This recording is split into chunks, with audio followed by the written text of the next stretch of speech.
नमस्कार दोस्तों। स्वागत है आपका मॉडर्न ऑफिसर्स के इस यूट्यूब चैनल पे।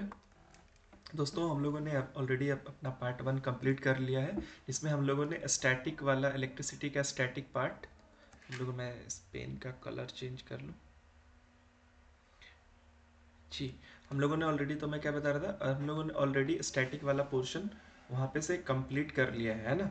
तो मॉडर्न ऑफिसर्स में हम लोग क्या देख करते हैं, मॉडर्न ऑफिसर्स में हम लोग बीपीएससी, एईडीओ या फिर आपका जो भी बीएसएससी का जो एग्ज़ाम है, अभी जो फॉर्म भराने का लास्ट डेट बीत चुका है ना। बीएसएससी का जितना सारा एग्ज़ाम हो गया, फिर उसके बाद दरोगा का एग्ज़ाम्स या बिहार पुलिस का एग्ज़ाम, जो भी आप इसको बोल सकते हैं, इसके सारे साइंस के जो सेक्शन है, हमारा प्लेलिस्ट ऑलरेडी अपलोडेड है और रोज़ दिन वीडियो अब लगभग रेगुलर के हिसाब से जा रहा है। तो आप जा करके उसको देखिए और उसको देखने के बाद एकदम serial wise, chapter wise videos free of cost uploaded है उसमें, है ना। फ्री ऑफ कॉस्ट का मतलब ये नहीं कि मतलब वो कोई कंटेंट खराब है। आप उसको जाकर देखिए। आप उसको देखने के बाद इसको आप ऐसे पता लगा सकते हैं, जब आप वीडियो देखिएगा, वीडियो देखने के बाद अगर आप प्रीवियस ईयर क्वेश्चंस लगा पा रहे हैं तो आप ज़रूर कमेंट करके बनाएं, हमारा कमेंट करके बताएं। और हमारा ये गारंटी है कि आप एकदम 100% सारे क्वेश्चंस को आप चवन्नी भर संभाल समझ कर आप इसको ज़रूर सॉल्व कर पाइएगा। तो जुड़िए मॉडर्न ऑफिसर्स के साथ, इसको अपने दोस्तों के साथ शेयर, लाइक एंड सब्सक्राइब जरूर करें, ताकि ये लगभग अब हर एक दिन वीडियो आपको लगभग 5 से लगभग 7 के बीच में, 7 बजे शाम के बीच में आपको वीडियो देखने को मिलेंगे। मॉडर्न ऑफिसर्स की टीम हमारी एक्सपैंड कर रही है धीरे धीरे, तो आपको इसको सब्सक्राइब या लाइक जरूर करते रहें, अपने दोस्तों के साथ जरूर शेयर करें, बिकॉज ये फ्री इनिशिएटिव सभी बच्चों को मिलते रहे चाहिए। ऐसा ना हो कि किन्हीं के पास मतलब बिना पैसों के अभाव में वो पढ़ाई नहीं कर पाए। तो हम लोग अगर वो कॉम्पिटिटिव एग्जाम की तैयारी कर रहे हैं तो मैं बिना पुनः बता देता हूँ, मॉडर्न ऑफिसर्स के चैनल पे सारे सेक्शन, साइंस का सेक्शन, जीएस का सेक्शन, सारा धीरे धीरे उसमें जीएस में history, geography, polity, current affair, सारा सेक्शन अपलोड धीरे धीरे करके हो जाएगा। आप एक बार कंप्लीट हो जाने के बाद आप उसको जरूर एक बार अच्छे से देखते जाइए। और फिजिक्स के लिए अभी ये सेक्शन चल रहा है, वो पूरा आपको आप प्ले लिस्ट में जा करके देख सकते हैं। तो चलिए, हम लोगों ने अपने पहले वीडियो में पार्ट 1 में हम लोगों ने क्या देखा था। पार्ट 1 में हम लोगों ने करंट का स्टैटिक पार्ट ऑलरेडी देख लिए है ना। तो अगर किसी ने नहीं देखा है तो जाकर के आप उसको देखिए, और उसको देखने के बाद ही आप ये वीडियो देखिए। ये पार्ट हमारा 2 है ना। ये हमारा पार्ट 2 हो जाएगा, और पार्ट 2 में हम लोग इलेक्ट्रिसिटी का करंट वाला सेक्शन, यानी जो अब मोशन में है, वो वाला पोर्शन हम लोग देखेंगे। तो जिन्होंने नहीं देखा है प्लीज़ जाकर के आप उसको देखिए, बहुत अच्छे से मैंने समझाया है। चलिए, तो हम लोग शुरुआत करते हैं अभी करंट को लेकर के। करंट किसको कहते हैं, है ना। बोलते हैं भाई करंट मार दिया, है ना। तो ये सारा सेक्शन किसको कहते हैं। तो एक्चुअली में आप लोगों ने भी इन करंट नाम तो जाहिर सी बात है सुना ही होगा, है ना। उसमें हम लोग क्या देखते हैं कि भाई करंट क्या होता है। सबसे बेसिक जो चीज़ है, करंट क्या होता है। कल हम लोगों ने चार्ज के बारे में देखा कि सर चार्ज कैसे कैसे काम करता है ना। तो हम लोग सबसे पहले आज देखेंगे करंट के बारे में। देखो, flow of charge, flow of charge अगर हो गया ना, अगर चार्ज का मोशन में आ गया, यानी इलेक्ट्रॉन है अगर वो मोशन में है, तो उसी को हम लोग बोलते हैं करंट। बहुत सिंपल से आपको समझाता चलूंगा। मॉडर्न ऑफिसर्स की जो टीम है पूरा सिंपल तरीके से आपको बताते चलेगी। हमारा ये गारंटी है कि पढ़ाने के बाद आप भूल कर दिखाए, हमारा ये गारंटी है कि आप भूल कर दिखाइए। आप इस तरह से आपको पढ़ाया जा रहा है कि आप भूल ही नहीं सकते, है ना। बशर्ते आप इसको जो बोला जा रहा है 5 बार जरूर वीडियो को करते चलिए, आपको एकदम अच्छे से मिलते चलेगा। चलिए, तो फ्लो ऑफ चार्ज को क्या बोलते हैं, करंट बोलते हैं। तो यहाँ पे चार्ज कौन सा, चार्ज भाई दो तरह का हो गया, पॉजिटिव चार्ज, नेगेटिव चार्ज। तो हम लोगों ने पढ़ा है भाई कि जो इंडिपेंडेंट रहता है, जो मोशन में है, मोशन में कौन है, इलेक्ट्रॉन। तो कहीं कहीं बुक में आपको फ्लो ऑफ इलेक्ट्रॉन भी देखने को मिलेगा। ऐसे मान लीजिए ये कोई कंडक्टर है हमारा, है ना। ये देखिए एक कंडक्टर हो गया, है ना। इसमें हम लोगों ने ऐसा बैटरी लगाएंगे यहाँ पर, प्लस माइनस ऐसे कर करके, और यहाँ पर अब के इलेक्ट्रॉन क्या है, मूव करेगा, है ना। मूव क्या करेगा, इलेक्ट्रॉन मूव करेगा पॉजिटिव टू निगेटिव। लेकिन करंट का डायरेक्शन क्या हो जाएगा, हमेशा अपोजिट। यहाँ पे थोड़ा सा कैच है, समझिएगा। Opposite to flow of electron, flow of electron, देखिए, याद रखिए, जहां भी अगर इलेक्ट्रॉन इधर घूमेगा तो करंट इधर जाएगा, करंट को आई से डिनोट करते हैं। अगर इलेक्ट्रॉन इधर घूम रहा है, मूव कर रहा है, तो करंट हमारा इधर रहेगा हमेशा। हमको टेक अवे जिसमें लेके चलना है कि हमेशा जो इलेक्ट्रॉन का जो मूवमेंट होगा ना जिधर, करंट उसके अपोजिट डायरेक्शन में मूव करता है। ये आपको एग्जाम में ऑलरेडी पूछा जा चुका है, तो आप इसको ध्यान में रखिएगा। अच्छा, करंट को हम लोग आई से डिनोट करते हैं ना भाई, करंट को आई से डिनोट करते हैं। तो हम लोगों ने ऑलरेडी कल के लेक्चर्स में देख लिया था कि भाई कंडक्टर इंसुलेटर क्या होता है। तो आज हम लोग कंडक्टर की बात कर रहे हैं, है कि नहीं। तो हम लोग जो भी हमारा जो इलेक्ट्रिसिटी फ्लो करता है वो किस में फ्लो करता है, वो किस में फ्लो करेगा, वो करता है, एक मिनट दोस्तों, हाँ, वो हमारा कहाँ करता है, वो हमारा कंडक्टर में ही करेगा भाई। कंडक्टर तरह तरह का होता है, आपके घर में जो बिजली के तार बल्ब लगे हुए हैं, वायर लगे हुए हैं, वो क्या कहते हैं, बिजली को फ्लो करते हैं। उसमें क्या होता है, इलेक्ट्रॉन का फ्लो हो रहा है कि नहीं। तो इसी को इलेक्ट्रिक करंट कहते हैं। इलेक्ट्रिक करंट कहने का मतलब फिर से बता दो, rate of flow of charge. अब चार्ज वहां पे क्या बनेगा, इलेक्ट्रॉन। तो ये आपको समझ में आ जाना चाहिए। अच्छा, इसका एक चीज और मैं बता देता हूँ, चार्ज का जो हमारा इलेक्ट्रो करंट का जो एसआई यूनिट क्या होता है, करंट का हमारा एसआई यूनिट होता है एम्पियर। और चार्ज का, कल हम लोगों ने चार्ज देखा था, चार्ज का एसआई यूनिट क्या होता है, कूलम। कूलम लॉ हम लोगों ने कल देखा था, है ना, कूलम हो गया।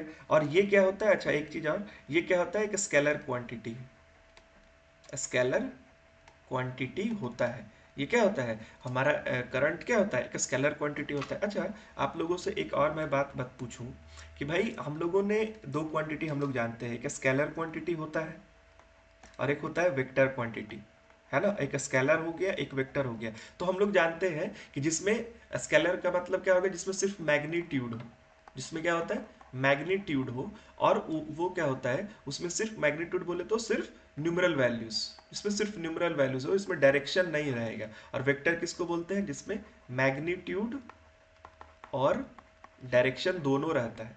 अच्छा, तो अब सर बोलोगे क्या रे यार, आप यूनिट डायमेंशन में चले गए। जी नहीं, मैं आपसे ये पूछना चाह रहा हूँ इस क्वेश्चन से कि भाई करंट को अगर आप देखेंगे तो भाई करंट के पास मैग्नीट्यूड भी होता है ना। करंट क्या होता है, करंट के पास मैग्नीट्यूड होगा और इसका डायरेक्शन भी होता है कि नहीं। देखिए, आप देखिए अभी करंट को मैंने यहाँ पे आपको क्या बताया कि भाई करंट का डायरेक्शन भी होता है। तो सर, तो फिर यहाँ पे आप करंट को इलेक्ट्रिक स्केलर क्वांटिटी क्या है लिख रहे हैं, क्यों लिख रहे हैं।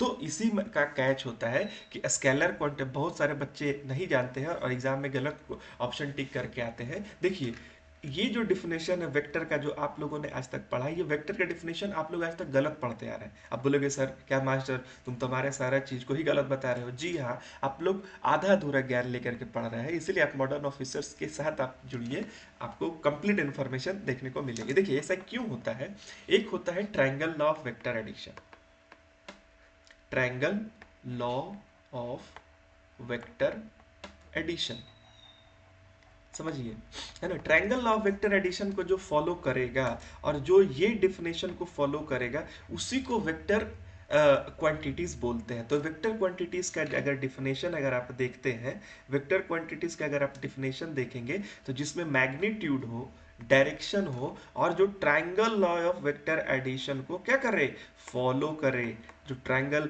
लॉ ऑफ वेक्टर एडिशन को क्या करे, फॉलो करे, उसी को हम लोग वेक्टर क्वांटिटी करते हैं, कहते हैं, समझे। लेकिन जो हमारा एक करंट बबुआ है, ये करंट जो है भाई साहब, ये सिर्फ मैग्नीट्यूड और डायरेक्शन होने के बावजूद भी ये क्या होता है, एक स्केलर क्वांटिटी होता है। ऑलरेडी आप जाकर के देखिए, ये क्वेश्चन 2-3 बार दरोगा में या बीपीएससी का प्रीलिम्स एग्जाम में पूछा जा चुका है।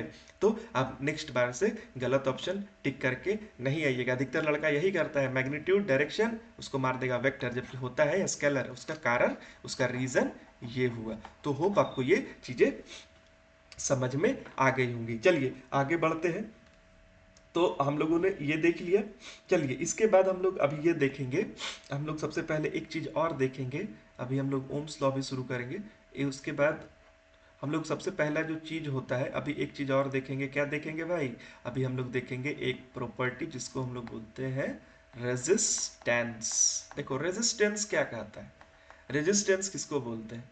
रेजिस्टेंस हम लोग, एक मिनट, मैं यही लेता हूँ, अच्छा दिखता है। हाँ, रेजिस्टेंस क्या होता है? रेजिस्टेंस देखो कोई भी ऑब्जेक्ट का एक प्रॉपर्टी होता है जो फ्लो को रोकता है ना। फ्लो ऑफ इलेक्ट्रॉन को क्या करता है? रोकता है। फ्लो ऑफ इलेक्ट्रॉन को क्या करेगा? ये रोकेगा। तो इसको रेजिस्टेंस को डिफाइन कैसे करोगे? रेजिस्टेंस का कैसे डिफाइन करेंगे? रेजिस्टेंस को बोलेंगे कि प्रॉपर्टी ऑफ एन ऑब्जेक्ट जो क्या करता है, जो उसके फ्लो को रोकता है, उसी को हम लोग क्या कहते हैं?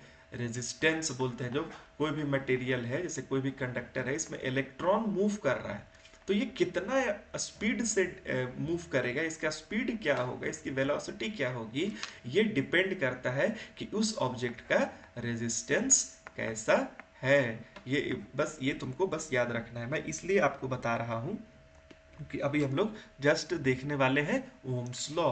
तो तुम बोलोगे कि मास्टर ये ओम्स लॉ क्या होता है?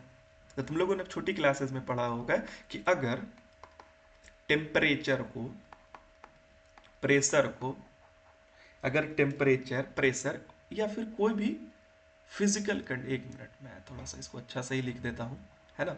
अगर इफ टेम्परेचर या फिर कोई भी फिजिकल कंडीशन को अगर हम कांस्टेंट कर देते हैं, देखो अधिकतर ना उल्टा लोग बोलता है, ये टेम्परेचर और फिजिकल कंडीशन को अगर हम कांस्टेंट करते हैं तो दो चीज के बीच का जो करंट होगा, दो पोटेंशियल के बीच, मान लो जो पोटेंशियल के बीच जो होगा करंट, वो उसका जो वोल्टेज होता है वो क्या होता है? V directly proportional to I होता है। वोल्टेज क्या हो जाएगा? V डायरेक्टली प्रोपोर्शनल I होगा। I कांस्टेंट को हटाएंगे, ये इसको हटाएंगे प्रोपोर्शनल को, तो V is equal to I R बोलता है। तो ओम्स लॉ क्या बोल रहा है? ओम्स लॉ ये बोल रहा है कि भैया अगर हम लोग टेम्परेचर या कोई भी फिजिकल कंडीशन, जैसे कि हो गया टेम्परेचर हो गया, फिर अगर फिजिकल कंडीशन जैसे टेम्परेचर हो गया, अगर थोड़ा देर के लिए उसको हम लोग कांस्टेंट मान लें, तो कोई भी कंडक्टर में जो करंट बह रहा है वो उसके वोल्टेज का डायरेक्टली प्रोपोर्शनल होता है। जहाँ से इसको वोल्टेज मिल रहा है, जैसे मान लो ये हमारा बैटरी है, इसको इसको भी बोलते हैं, है ना। इसमें करंट देखो फ्लो कर रहा है, तो जो इसमें करंट का अमाउंट जो फ्लो कर रहा है, जो आई फ्लो कर रहा है ना, वो किसके प्रोपोर्शनल होगा? वो उसके वोल्टेज, जितना वोल्टेज उतना करंट। जैसे देखोगे हाई वोल्टेज आएगा तो करंट का क्या होता है, तुम घर में भी देखते होगे, हाई वोल्टेज आता है तो करंट की मात्रा बढ़ जाती है, और हाई वोल्टेज के कारण क्या हो जाएगा, तुम्हारा घर का जो इलेक्ट्रिकल अप्लायंसेज है, टीवी है, पंखा है, क्या हो जाता है? जल जाता है, क्या होता है? खराब हो जाता है। तो ये डिपेंड करता है, ये कैसे संभव हो रहा है? ये हो रहा है ओम्स लॉ के कारण। बिकॉज V बराबर क्या होगा? V बराबर वोल्टेज। अगर वोल्टेज हाई होगा, V को वोल्टेज भी बोलते हैं, और V बराबर पोटेंशियल डिफरेंस को भी बोलते हैं। कल हम लोगों ने पोटेंशियल डिफरेंस क्या होता है ऑलरेडी समझ लिया है ना। तो मैं यहाँ पे नहीं बताऊंगा, जिसको नहीं पता है वो लेक्चर 1 इसका जरूर देख लो, है ना। तो V डायरेक्टली प्रोपोर्शनल I होगा। अच्छा, अब जब से यहाँ पे V डायरेक्टली प्रोपोर्शनल I होगा तो उसको हम प्रोपोर्शनल फिजिक्स की भाषा में क्या लिखेंगे? मैथमेटिकली अगर प्रोपोर्शनैलिटी हटाते हैं, देखो डायरेक्टली प्रोपोर्शनल का मतलब होगा अगर ये बढ़ेगा तो ये भी बढ़ेगा, ये घटेगा तो ये भी घटेगा, वो दोनों वाइस वर्सा चलता है। तो इसको जब हटाते हैं तो R हमारा कांस्टेंट होता है, और यही R को हम लोग क्या बोलते हैं? रेजिस्टेंस बोलते हैं। इसी आर को हम लोग क्या बोलेंगे? रेजिस्टेंस बोलेंगे। तो ओम्स लॉ से कोई पूछेगा तो हम लोग उसको क्या बोलेंगे कि अगर हम टेम्परेचर या अदर फिजिकल कंडीशन को कांस्टेंट रखते हैं तो कोई भी कंडक्टर में उसका जो करंट उसमें जो फ्लो कर रहा है, जो उसमें करंट फ्लो कर रहा है, वो उसके वोल्टेज के क्या होता है? डायरेक्टली प्रोपोर्शनल होता है। डायरेक्टली प्रोपोर्शनल कहने का मतलब क्या हो गया कि अगर ये इंक्रीज करेगा, वोल्टेज इंक्रीज करेगा तो ये भी इंक्रीज करेगा, अगर ये डिक्रीज करेगा तो ये भी डिक्रीज करेगा। तो उसी को मैथमेटिकली हम लोग क्या बोलते हैं? V is equal to I R, और इसी को हम लोग क्या बोलते हैं? Ohm's law. बहुत बड़े साइंटिस्ट थे ओम्स लॉ, इलेक्ट्रिकल की दुनिया के, है ना।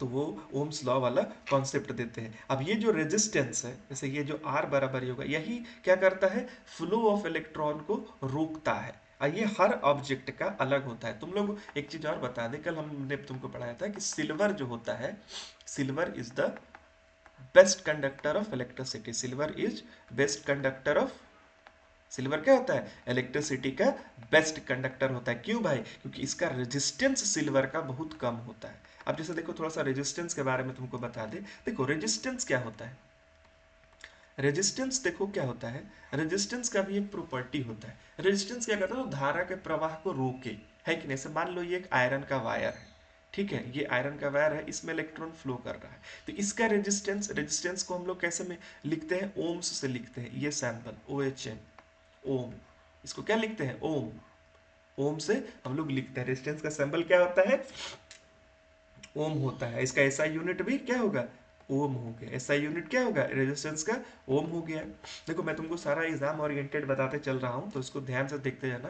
जो मैं बोल रहा हूँ उस पर ज्यादा तुमको ध्यान देना है ना। एक बार तुम उसको 5 बार जरूर, 5 बार अगर वीडियो को देख लेते हो ना, तो तुम एकदम चवन्नी भर सारा सवाल को बनाते चले जाओगे। मैं इसको बार बार इसीलिए बता रहा हूँ। चलो, तो मान लो ये आयरन का वायर है ना। तुम देखोगे कि तुम्हारे घर में अगर तुम आयरन का वायर करोगे ना, तो अगर मान लो तुम्हारा बल्ब अगर तुम जलाए, अगर तुम कोई भी बल्ब जलाए, तो वो थोड़ा सा कम कम जलेगा, है ना। अगर वही को तुम अगर कॉपर के वायर को रखोगे, तो कॉपर में थोड़ा सा वोल्टेज ज़्यादा मिलेगा। अब तुम एक चीज़ और देखोगे, अगर तुम दिवाली में लाइट्स वगैरह लगाते हो, तो लोहा का अगर तार लगाओगे यानी आयरन का वायर लगाओगे, तो हीट ज़्यादा करता है।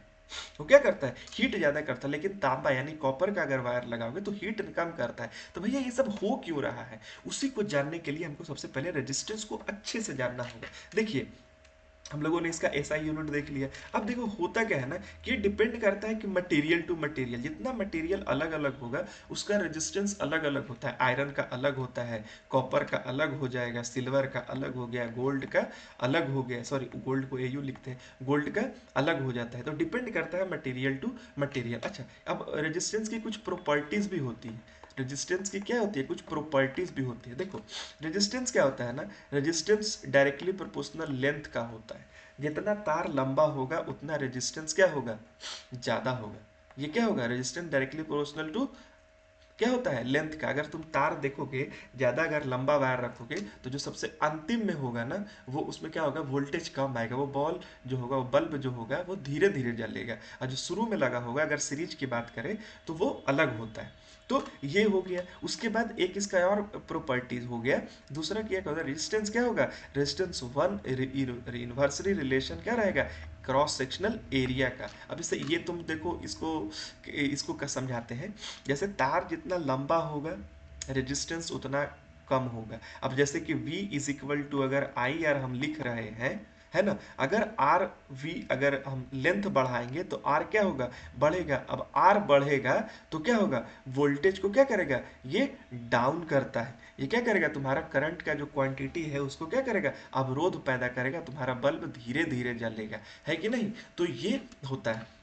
रेजिस्टेंस क्या करेगा, रेजिस्टेंस हमारा 1/एरिया होता है। 1/एरिया यानी तार की जो जो उसका क्रॉस सेक्शन, मान लो ये वायर है, ये हमारा वायर है, जितना पतला तार दोगे उसमें रेजिस्टेंस उतना बड़ा होगा।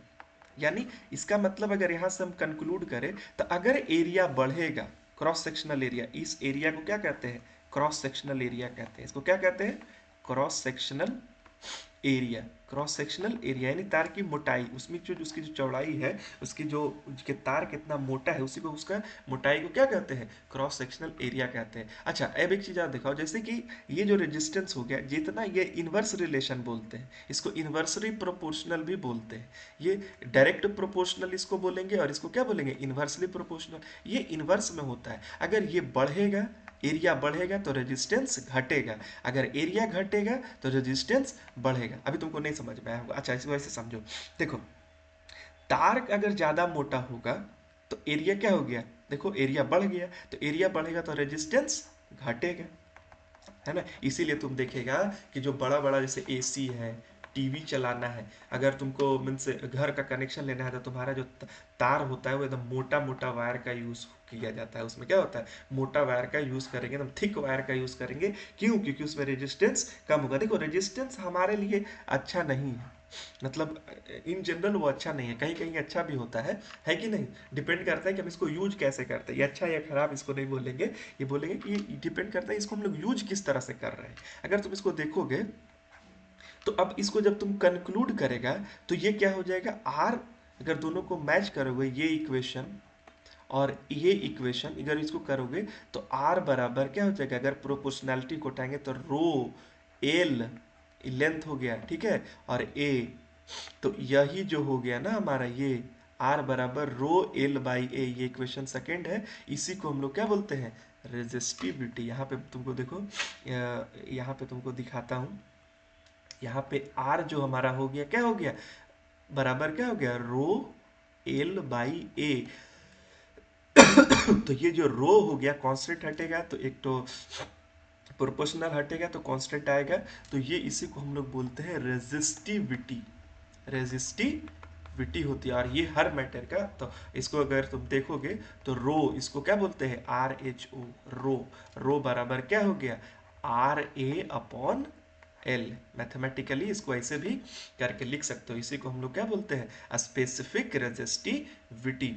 तो एक चीज से हमको क्या, ये फॉर्मूला तुमको याद रखना है, V बराबर आई आर याद रखोगे, फिर R bar R is equal to rho L by A, या फिर इसको ऐसे करके भी लिखेगा, रो बराबर क्या हो जाएगा, आर ए अपॉन एल। तो ये तुमको दोनों फॉर्मूला याद रखना है, इसको तुम दिमाग में भी अगर याद रख लोगे तो तुम किसी भी मटेरियल का अलग अलग चीज को तुम क्या कर दोगे, बता दोगे। तो ये हो गया स्पेसिफिक रेजिस्टिविटी। तो इससे हमको क्या दिखेगा, देखो क्या हो गया कि लेंथ बढ़ेगा रेजिस्टेंस बढ़ेगा, एरिया बढ़ेगा रेजिस्टेंस घटेगा, एरिया घटेगा रेजिस्टेंस बढ़ेगा। इसीलिए हम लोग मोटा वायर, जहाँ पे हमको इलेक्ट्रिकल का नीड ज़्यादा होगा, हम लोग थिक वायर का यूज़ करेंगे, है ना। तुम देखोगे अगर तुम स्कूल वगैरह में प्रोजेक्ट वगैरह बनाया होगा, तो अगर तुम पतला वायर करोगे तो हीट ज़्यादा होता है।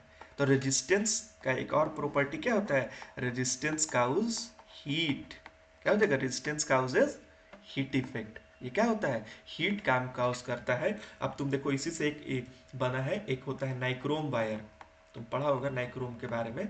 नाइक्रोम वायर को कहाँ हम लोग यूज करते हैं, हीटर में यूज करते हैं, है ना। जब हम लोग हीट चैप्टर पढ़ेंगे तो उसमें, अच्छा उसमें क्या कर रहा है, एक्चुअल में नाइक्रोम का रेजिस्टेंस बहुत हाई होता है। इसीलिए तुम देखोगे कि जो ठंडा के दिनों में जो हीटर का जो जो ऐसे करके जो कॉइल होता है, ये नाइक्रोम का बना हुआ रहता है, और इसी के कारण इसमें इसका रेजिस्टेंस इतना ज़्यादा हाई रहेगा कि यहाँ पे इलेक्ट्रिसिटी जो है हीट में कन्वर्ट हो जाता है। तो ये इसी प्रिंसिपल पे काम करता है, उसी को हम लोग हीटर कहते हैं।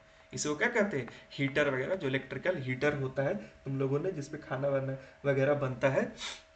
तो ये सब इलेक्ट्रिसिटी का हीटिंग इफेक्ट हो गया, है ना, ये रेजिस्टेंस का कमाल है ना। तुम एक चीज और देखा होगा कि जो तुम्हारा जो वायर होगा घर में, वो क्या होता है, हमेशा एल्युमिनियम का तुमको देखने को मिलेगा, आयरन का से ज़्यादा इसका अच्छा होता है रेजिस्ट। आयरन का वायर बहुत कम देखने को, क्योंकि आयरन में रेजिस्टेंस ज़्यादा होगा तो तुम्हारा करंट क्या होगा, घर में कम आएगा, तुम्हारा वोल्टेज कम जाएगा। यहीं से तुम, इसी से तुम कंक्लूड कर लोगे। तो इसको तुम तो एक दो बार वीडियो को अगर देखोगे ना, तुमको अच्छे से क्लियर हो जाएगा। उसी तरीके से कॉपर का वायर हीट कम काउज करता है, जो रेजिस्टेंस कम काउज करेगा उसमें हीट कम होगा, जो रेजिस्टेंस ज़्यादा देगा हीट उसमें ज़्यादा होगा, क्योंकि रेजिस्टेंस काउजेस हीटिंग। तो होप तुमको ये अच्छे से समझ में आ गया होगा, है ना। चलो इसी से रिलेटेड अब एक तो और चीज अभी तुमको हम बताते हैं। देखो एक चीज और तुम समझो, एक चीज और अगर तुमको दिखाते हैं, एक होता है कनेक्शन। अब थोड़ा सा देख लेते हैं भाई, इसका इतना देख ही लिए तो कनेक्शन देख लेते हैं। एक कनेक्शन बोलते हैं हम लोग सीरीज, ठीक है, एक सीरीज कनेक्शन होता है और एक होता है पैरेलल। क्या होता है, पैरेलल कनेक्शन होता है, एक पैरेलल कनेक्शन होता है, एक सीरीज कनेक्शन होता है। उसमें क्या होता है ना कि देखो से ये तार है, तो अरे दिवाली मेरा लाइट देखे हो ना, उसमें क्या होता है, एक बल्ब ऐसे रहेगा, एक बल्ब ऐसे रहेगा, एक बल्ब ऐसे रहेगा, फिर एक बल्ब ऐसे रहेगा, फिर एक बल्ब ऐसे रहता है, ऐसे करके, और एक वायर ऐसे रहेगा, और यहाँ से ये दोनों को कर करके यहाँ पर पॉजिटिव निगेटिव हम लोग देते हैं, प्लग में लगाएंगे, ये जलने लगेगा। अगर तुम देखेगा चाइना लाइट को, अगर एक भी कनेक्शन टूटा तो क्या हो जाएगा, सर्किट हमारा ओपन हो जाएगा, सर्किट ओपन हो जाने के कारण हमारा ये पूरा बल्ब नहीं जलेगा, है कि नहीं। तो इसी को कहते हैं, जब इसी को क्या बोलते हैं, इसी को हम लोग सीरीज कनेक्शन कहते हैं। इसी को क्या कहते हैं, सीरीज कनेक्शन कहते हैं, है ना। जो तुम इसका दिवाली वाला जो लाइट होता है, चाइना लाइट जो 50-60 रुपये में मिलता है, वो सीरीज कनेक्शन कहते हैं। अब इसमें क्या होता है, इसका एक और होता है ना कि सीरीज जो होता है ना, सीरीज का जैसे तुम अगर बात देखोगे तो सीरीज में क्या होगा कि जैसे जैसे, एक मिनट, सीरीज में क्या तुम देखेगा कि जैसे जैसे इसमें लेंथ बढ़ते जाएगा ना, इसमें वोल्टेज क्या होता है, डाउन होगा, इसमें वोल्टेज लेंथ के हिसाब से क्या होता है, डाउन होता है, यानी यहाँ वाला बल्ब तुमको ज़्यादा लाइट दिखेगा और ये वाला बल्ब कम, धीरे धीरे डिम लाइट में जलेगा। तो सीरीज में हमेशा वोल्टेज क्या हो जाएगा, डाउन, लेकिन ये होता है। अच्छा अब एक चीज, सीरीज कनेक्शन ऐसे हो गया, बस यही इसको सीरीज कनेक्शन, अगर इसको तुम डायग्राम से देखो तो ये देखो, इसको डायरेक्ट ऐसे करके जोड़ दिए, यहाँ से हमारा ये ऐसे हमारा ये है, इसको कनेक्शन को जोड़ो और ये हमारा एक ऐसा हो गया, ये सीरीज कनेक्शन हो गया, है ना। अब एक होता है पैरेलल कनेक्शन। अच्छा एक चीज़ और याद रखिएगा, सीरीज का, अच्छा वो बात ही बताता हूँ, पैरेलल पहले समझा देता हूँ। पैरेलल देखो, पैरेलल में क्या होगा ना कि सर्किट एक सर्किट ऐसे रहेगा, ऐसे रहता है, देखो ये एक एक अप्लायंस यहाँ पे जुड़ा हुआ है, एक मिनट ऐसे समझो, ये हमारा ये हो गया, फिर ये हो गया ऐसे, फिर ये हो गया ऐसे, ये जो रेजिस्टेंस का सिंबल है, यानी जो कोई भी जो तुम्हारा ऑब्जेक्ट जुड़ा हुआ है, और फिर ये और ये तुम्हारा ऐसे, ये बैटरी को रिप्रेजेंट करते हैं हम लोग, ये हमारा कनेक्शन को क्या कहते हैं, पैरेलल। जितना भी जो हमारा हाउस का कनेक्शन होता है, हाउसिंग कनेक्शन जितना भी होता है, सबसे ज़्यादा अगर पूछेगा सबसे ज़्यादा कौन सा कनेक्शन यूज़ करते हैं हम लोग, तो पैरेलल कनेक्शन यूज़ करते हैं। ऐसा देखो ऐसा होता होगा, इसका मतलब ये होता है कि इसमें वोल्टेज सेम रहता है, याद रखना तुमको, ये रट जाना है, वोल्टेज सीरीज में क्या रहेगा, सेम रहेगा, है ना। वोल्टेज सभी जगह क्या रहेगा, सेम रहेगा, और इसमें करंट डिफर करता है, क्योंकि करंट देखो I1 I2, इसमें करंट सेम नहीं होता है, करंट क्या करता है, डिफर करता है। तो ये तुमको याद रखना है। और इसमें क्या आएगा, इसमें वोल्टेज फ्लक्चुएट करेगा, करंट सब जगह सेम रहता है। तो ये दोनों चीज तुमको होप ये याद रख लेना है। इसका एक फॉर्मूला होता है, R बराबर क्या होता है, R1 plus R2 plus R3 and so on, है ना। और पैरेलल का फॉर्मूला क्या होता है, 1/R1 is equal to 1/R equivalent is equal to 1/R1 plus 1/R2, ऐसे कर करके अब फिर इसको R इक्विवेलेंट करके अलग से निकाल लेते हैं हम लोग। तो ये हो गया था, हम लोगों ने देखा सीरीज कनेक्शन है, पैरेलल कनेक्शन। अच्छा आगे हम लोग चलते हैं, उसमें हम एक चीज और देखते हैं, रेजिस्टेंस का ही उल्टा एक चीज होता है कंडक्टेंस। कंडक्टेंस का मतलब ये रेजिस्टेंस का उल्टा होगा, यानी कंडक्टेंस को हम लोग रिप्रेजेंट करेंगे जी से, और जी बराबर I1/R होगा, यानी रेजिस्टेंस बढ़ेगा, कंडक्टेंस घटेगा। अगर कंडक्टेंस बढ़ा तो रेजिस्टेंस बढ़ेगा। कंडक्टेंस क्या बोलते हैं, 1/रेजिस्टेंस बोलते हैं, है ना। इसका एसआई यूनिट क्या हो जाएगा, रेजिस्टेंस का एसआई यूनिट क्या होता है, रेजिस्टेंस का एसआई यूनिट होता है ओम, ओम ही होता है ना जी, ओम। इसको ऐसे करके डिनोट करते हैं। इसका ऐसा यूनिट क्या होगा, क्योंकि उसका उल्टा है, तो 1/R, तो इसका हो जाएगा 1/ओम, है ना। तो इसको हम लोग ऐसे करके भी लिख सकते हैं, एक मिनट, इसको हम ऐसे करके भी लिख सकते हैं मैथमेटिक्स में, है कि नहीं। तो कंडक्टेंस ये हो गया, स्पेसिफिक रेजिस्टिविटी वगैरह तुमको ऑलरेडी पहले से ही बताया जा चुका है। अच्छा अब जैसे तुम कुछ पॉइंट्स टू रिमेंबर तुमको याद कर लेना है ना, कुछ पॉइंट्स तुम ऐसे करके याद कर सकते हो। चलो अब जैसे कुछ पॉइंट टू रिमेंबर होता है, उसमें तुम क्या करोगे, मेटल्स जो होता है ना, मेटल वो हमेशा good conductor of electricity and heat होता है ना, गुड कंडक्टर ऑफ इलेक्ट्रिसिटी होता है ना। फिर दूसरा चीज है सिल्वर जो होता है, क्या होता है, silver best conductor of heat होता है, सिल्वर क्या होगा, best conductor of heat and electricity, है ना। तो ये चीज, अच्छा इसमें एक एक्सेप्शन है हमारा ग्रेफाइट। ग्रेफाइट एक हमारा क्या है, ग्रेफाइट हमारा एक नॉन मेटल होता है, कार्बन का एलोट्रॉप है ना। वो उसमें ये एक एक्सेप्शन है, ये याद रखना, एग्जाम में भर भर के सवाल इससे पूछा है ना। और डायमंड जो होता है हमारा, डायमंड क्या होता है, डायमंड हमारा होता है, डायमंड जो होता है बैड कंडक्टर ऑफ इलेक्ट्रिसिटी होता है ना। ये चीजें तुमको याद रखनी है ना। तो ये सारा चीज को हम लोगों को अच्छे से याद रखना है। चलो एक और अगला जो चीज हम लोग देखते हैं, उसको हम लोग कहते हैं इलेक्ट्रिक पावर। इसको क्या कहते हैं, इलेक्ट्रिक पावर। देखो इलेक्ट्रिक पावर को अगर तुम देखेगा तो इलेक्ट्रिक पावर क्या होता है, इलेक्ट्रिक पावर होता है the rate at which electrical energy electrical energy is consumed in a circuit. कितना रेट से किसी चीज बिजली का खपत हो रहा है, उसी को हम लोग मेजर कैसे करते हैं, उसको मेजर करते हैं पावर, है ना, उसको क्या कहते हैं, पावर कहते हैं। अब पावर को रिप्रेजेंट कैसे करते हैं, पी से करते हैं, है ना। तो उसका दो तीन फार्मूला होता है, पी बराबर वी आई होता है ना। उसी तरीके से पी बराबर एक और फार्मूला होता है आई स्क्वायर आर। ये देखो तुमको याद करना, हम इसको डेरिवेशन नहीं कराएंगे भाई, हमारा एग्जाम निकालना है ना, हमको तुमको दरोगा या ऑफिसर बनाना है। मॉडर्न ऑफिसर्स का मेन लोगो क्या है, शेपिंग फ्यूचर ऑफिसर्स। ये मॉडर्न ऑफिसर को अगर तुम देखोगे तो मॉडर्न ऑफिसर्स हमारा ये डेडिकेटेड चैनल है कि तुम कोई भी ऑफिसर्स की तैयारी कर रहे हो, ग्रेजुएट लेवल के जितने जो एग्जाम्स है आप, है ना, वो आपको ऑफिसर बनाने की कंप्लीट गाइडेंस आपको modern officers free of cost दे रहा है, फ्री ऑफ कॉस्ट दे रहा है। तुम इससे जुड़े रहो, इससे जुड़ो और इसके सारे फ्री कंटेंट का भरपूर लाभ उठाओ। तो ये चीज हमेशा याद रखना, पी बराबर क्या होगा, वी आई होता है, पी बराबर आई स्क्वायर आर होता है, और वी स्क्वायर बटा आर होता है। तो ये तुमको याद रखना है। पावर का अगर एसआई यूनिट देखेंगे तो एसआई यूनिट, देखो सवाल यही सब चीज से पूछेगा, एसआई यूनिट क्या हो जाएगा, इसका एसआई यूनिट होता है वाट। तुम घर में देखते हो, है ना। अब कमर्शियल यूनिट थोड़ा सा इसका देख लेते हैं, ऑलरेडी हमने वो यूनिट डायमेंशन में भी इसको बताया होगा, चलो एक बार फिर से बता देते हैं इसको। कमर्शियल यूनिट क्या रहते हैं, इसको हम लोग किलो वॉट बोलते हैं, है कि नहीं, किलो वॉट बोलते हैं, है ना। चलो अब इसका कमर्शियल यूनिट की अगर हम बात करेंगे, जो तुम्हारे घर में जो बिजली आ रही है, जो पावर तुम ले रहे हो, उसको तुम मेजर किस में करते हो, किलो वॉट आवर में बोलते हैं। उसको क्या बोलते हैं, किलो वॉट आवर बोलते हैं। तुम देखो तुम्हारा बिजली का, इसी को एक यूनिट बोलते हैं, इसी को एक यूनिट बोलते हैं, इसी को कमर्शियल यूनिट बोलते हैं। यही जो होता है 5 रुपया, 7 रुपया, ऐसे कर करके तुमको प्रति यूनिट बिजली फ्री होता है। अभी बिहार में देखो 125 यूनिट बिजली फ्री है। तो ये यूनिट क्या था, ये यूनिट यही KWH है। बिजली जो हमारा मीटर को अगर तुम गौर से देखोगे, जब भी तुम आएगा चेक करने के लिए, तो उसमें देखेगा उसमें KWH किलो वॉट आवर रहता है, यानी यही वाट को किलो के टर्म में लिखा हुआ है।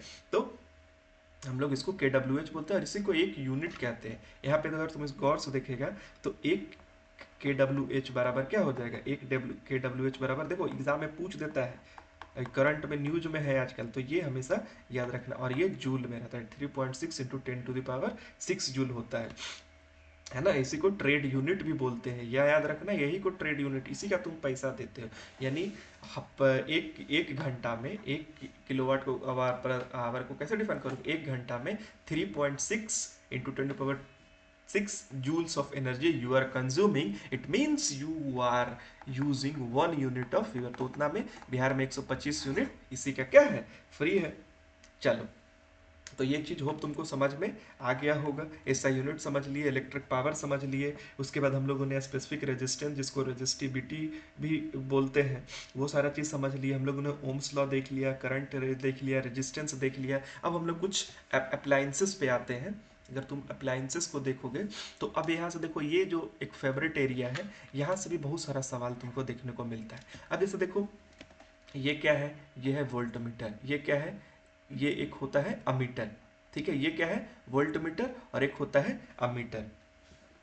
तो अब जो सबसे पहले हम लोग देखते हैं अमीटर के बारे में, सबसे पहले अमीटर के बारे में हम लोग देखते हैं। देखो अमीटर, अब कुछ कुछ डिवाइसेस है, कुछ कुछ इंपॉर्टेंट डिवाइसेस पहले हम लोग देख लेते हैं, क्योंकि एग्जाम्स में अगर तुम देखोगे साइंस में डिवाइसेस से बहुत सवाल आते हैं, है ना। तो सबसे पहले हम लोग 8 4 5 डिवाइसेस हैं जो कि इससे आता है एग्जाम पॉइंट ऑफ व्यू से, हमको उसको देखते चलना है। तो अमीटर क्या करता है, एक ऐसा डिवाइस है जो करंट मेजर करता है। क्या मेजर करता है, करंट मेजर करता है। The device which is used to measure current is called ammeter. इससे एक सवाल और पूछता है, इसको कनेक्शन कहाँ देते हैं, तो याद रखना, हमेशा जो अमीटर जो होता है, हमेशा सीरीज में कनेक्टेड होगा, ठीक है। ये देखो अमीटर कहाँ है ना, हमेशा देखो सीरीज में कनेक्टेड है, ये सीरीज कनेक्शन है कि नहीं, देखो है ना, इससे भी कनेक्टेड है, इससे भी कनेक्टेड है। तो अमीटर जो होगा एक ऐसा डिवाइस होता है जो करंट को मेजर करता है। ए से डिनोट करते हैं इसको, देखो ये अमीटर है, यही पॉजिटिव यही नेगेटिव है। सर्किट को तुम यहाँ से गौर से देखेगा तो ए से अगर तुम, अरे तुम अपना तुम लोग देखोगे ना, वो क्या बोलते हैं आप देखिएगा, कि आपका जो स्टार्टर है मोटर वगैरह चालू करोगे तो एक ए करके ऐसा कुछ मीटर टाइप का लगा रहता है, उसी को वही उसमें देखोगे कि तुम्हारा वो 0 1 2 3 ऐसे करके रहता है, उस पर एक कांटा रहेगा और वही मेजर करता है कितना करंट फ्लो कर रहा है। तो हमको अब नेक्स्ट टाइम से कभी नहीं बोलोगे जो हमारा होता है करंट जो होगा वो उसको मेजर करने के लिए एक डिवाइस बोलते हैं, उसको कहते हैं अमीटर। उसका सिंबल ये होता है, यहाँ पे आप देख सकते हैं, है कि नहीं। और ये हमेशा सीरीज में होता है, यहीं पे बच्चे कंफ्यूज करते हैं। दूसरा एक डिवाइस जो है उसको कहते हैं वोल्ट मीटर, है ना, वोल्ट मीटर होता है। अच्छा, इससे पहले वोल्ट मीटर जानने से पहले एक फैक्ट तो मेरे को अभी याद आ रहा है। वो होता है, देखो एग्जाम में ये सब पूछेगा, है ना। रेजिस्टेंस जो अमीटर का होता है, एक आइडियल अमीटर का जो रेजिस्टेंस होता है, एक आइडियल रेजिस्टेंस जो होगा किसका, अमीटर का, वो हमेशा क्या होता है, जीरो होता है, इज जीरो। तो ये फैक्ट तुमको अमीटर क्या होता है ये याद कर रख लेना है। करंट इसको मेजर करता है, ये सीरीज में हमेशा जुड़ेगा। और ये क्या होता है, इसका आइडियल जो रेजिस्टेंस होता है ना, इसका आइडियल जो रेजिस्टेंस क्या होता है, जीरो होता है। ये तीन टर्म तुमको एकदम याद करके ही रखना है। चलो अगला देखते हैं वोल्ट मीटर। देखो वोल्ट मीटर भी एक प्रकार का डिवाइस होता है। वोल्ट मीटर क्या करता है, जब ये करंट नापा तो ये क्या करेगा, इसका नाम से ही पता चल रहा है, ये क्या नापेगा, वोल्टेज नापेगा। ये जिसको हम लोग क्या बोलते हैं, पोटेंशियल, एक मिनट, इसको क्या बोलते हैं हम लोग, पोटेंशियल डिफरेंस। पोटेंशियल डिफरेंस का एक दूसरा नाम वोल्टेज है, बस इतना ही अभी समझो। इलेक्ट्रिकल इंजीनियरिंग अगर पढ़ा होगा तो तुम लोग जो इंजीनियर लोग देख रहा होगा वो सब समझता होगा कि थोड़ा बहुत स्लाइट डिफरेंस होता है ना। तो ये सारा चीज हमको याद कर लेना है। तो ये जो वोल्टेज को मेजर करे उसका क्या डिवाइस है, वो हमेशा क्या होगा, वोल्टमीटर करता है। और ये इसका कनेक्शन कैसा होता है, ये हमेशा पैरेलल रहेगा। ये देखो तुमको अभी पता नहीं तुम लोग अप्रिसिएट कर पा रहे हो कि नहीं कर पा रहे हो। यहाँ से देखोगे, अगर तुम पी वाई क्यू अभी जा करके बनाओगे तो पी वाई क्यू देखोगे इसमें भर भर के सवाल बना हुआ है कि नहीं। भर भर के सवाल यही ये टॉपिक से पूछता है, और तुम जा करके दही विश्वास है तो जाके देखोगे। इसका तीसरा फैक्ट क्या हो जाएगा, इसका रेजिस्टेंस आइडियल, इसका जो रेजिस्टेंस रहेगा, इसका जो रेजिस्टेंस रहता है, इसका resistance of an ideal ideal volt meter का जो वोल्ट मीटर का जो रेजिस्टेंस रहता है वो क्या रहता है, इनफाइनाइट रहता है। ये तुमको याद करना। देखो ये फैक्ट है, देखो कॉन्सेप्ट प्लस फैक्ट दोनों तुमको याद करोगे ना तभी गवर्नमेंट जॉब निकलेगा। कॉन्सेप्ट लगा करके तुम गवर्नमेंट जॉब का तैयारी नहीं कर पाएगा, है ना। कॉन्सेप्ट समझ, वहाँ पे तुमको टाइम है ना, तुम्हारे को याद भी करना है और तुमको कॉन्सेप्ट समझते भी चलना है। तो तुमको ये कुछ कुछ जो फैक्ट है ना याद करते चलो, क्योंकि फैक्ट ही एग्जाम में ज़्यादा पूछता है, वन डे एग्जाम वगैरह में ना फैक्ट ज़्यादा पूछता है। तो तीन चीज़ हमेशा याद रखना, रेजिस्टेंस को हम लोग वोल्ट मीटर का जो आइडियल जो रेजिस्टेंस होता है वो इनफाइनाइट होता है, अमीटर का जीरो होता है। अमीटर क्या करता है, अमीटर क्या करेगा, अमीटर अमीटर जो होता है वो करंट मेजर करता है, वोल्ट मीटर वोल्टेज मेजर करता है। अमीटर क्या कर रहा है, हमेशा कनेक्शन इसका सीरीज में होता है ना। ये तुमको याद रख लेना है कि नहीं। ये इमेज वाला तुम ये इस इमेज को तुम अच्छे से याद कर लो, है ना। अमीटर हमेशा सीरीज में जुड़ेगा, वोल्ट मीटर हमारा हमेशा पैरेलल में जुड़ेगा। देखो पैरेलल में जुड़ा हुआ है वोल्ट मीटर, है ना, इस रेजिस्टेंस के पैरेलल में जुड़ा हुआ है। यहाँ पे देखो वोल्ट मीटर पैरेलल में। तो ये इमेज को तुमको मेमोराइज कर लेना है, इसको स्टार मार्क करके रखो, बहुत ज़्यादा सवाल इससे पूछा है। तो अमीटर सीरीज में, वोल्ट मीटर हमेशा पैरेलल में होता है। तो ये सारा चीज तुमको होप समझ में आ गया होगा। चलो अब एक चीज और हम लोग देखते हैं, हम लोग पढ़ते हैं फ्यूज के बारे में। बीपीएससी से इस साल इसका सवाल पूछा है। तो फ्यूज एक क्या होता है, एक प्रोटेक्टिव डिवाइस है। बोलता है ना फ्यूज उड़ गया, ये क्या है, एक प्रोटेक्टिव डिवाइस है। फ्यूज क्या है, एक प्रोटेक्टिव डिवाइस होता है जो कि उसका रेजिस्टेंस क्या रहता है, उसका रेजिस्टेंस बहुत हाई रहता है, सॉरी बहुत लो होता है। और ये क्या होता है, हमेशा प्रोटेक्टिव डिवाइस है जो हाई वोल्टेज के टाइम में जैसे बिजली चमकना या फिर पावर हाउस से या पावर ग्रिड से ज़्यादा वोल्टेज आ जाना, तो उससे क्या करता है, हमारे अप्लायंसेस को क्या करता है, सेव करता है, हमारा सेफ रखता है। जैसे मान लो तुम्हारा ये ऐसे घर में पंखा लटका हुआ है, ठीक है, ये तुम्हारा फैन है और ये तुम्हारा ऐसे बोर्ड का स्विच है। तो उसी में देखोगे बोर्ड में यहाँ पे फ्यूज लगा रहता है। अब क्या होगा, फ्यूज क्या करता है ना कि जो हाई वोल्टेज आएगा ना, तो सर्किट को ये क्या होता है, इसका जो मेल्टिंग पॉइंट होता है ना बहुत लो होता है, इसका लो मेल्टिंग पॉइंट होता है, ये तुरंत मेल्ट कर जाता है, और मेल्ट करेगा तो सर्किट क्या हो जाएगा, ओपन हो जाएगा, अब करंट आगे नहीं जाएगा। तो तुम्हारा जो एक्स्ट्रा जो करंट हाई वोल्टेज जो आ रहा था, तो हाई वोल्टेज हाई करंट को जाएगा, ओम्स लॉ याद करो, वोल्टेज हाई करंट हाई। तो वोल्टेज अगर ज़्यादा आएगा तो करंट उसके साथ ज़्यादा आता है, और उस समय अगर फ्यूज नहीं लगा रहेगा तो तुम्हारा जो हर अप्लायंस का क्या होता है, एक अपना लिमिट होता है, लिमिट क्रॉस होगा वो जल जाएगा। तो तुमको ये सारा चीज़ हमेशा याद रखें। तो उसमें हम लोग क्या करते हैं, फ्यूज़ नामक एक सब्सटेंस जो तुम्हारा देखोगे बोर्ड में, या फिर इलेक्ट्रिकल अप्लायंसेज में भी, उस हीटर वगैरह में देखोगे, या फिर वाटर हीटिंग जो रॉड होता है ठंडे के दिनों में जो यूज़ करते हो उसमें देखोगे, एक ऐसा करके छोटा सा फ्यूज रहता है ना, वो क्या करता है, मेल्ट हो जाता है, और वो मेल्ट हो जाने के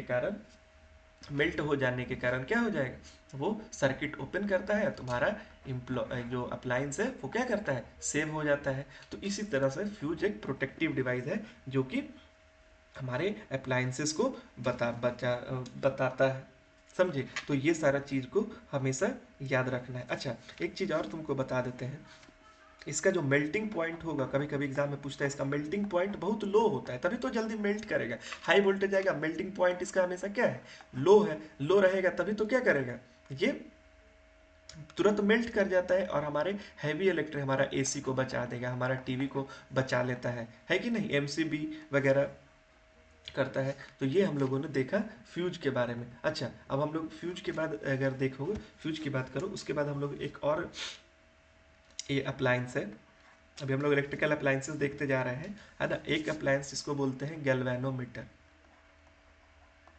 गैल्वेनोमीटर, अब देखो गैल्वेनोमीटर का क्या काम है।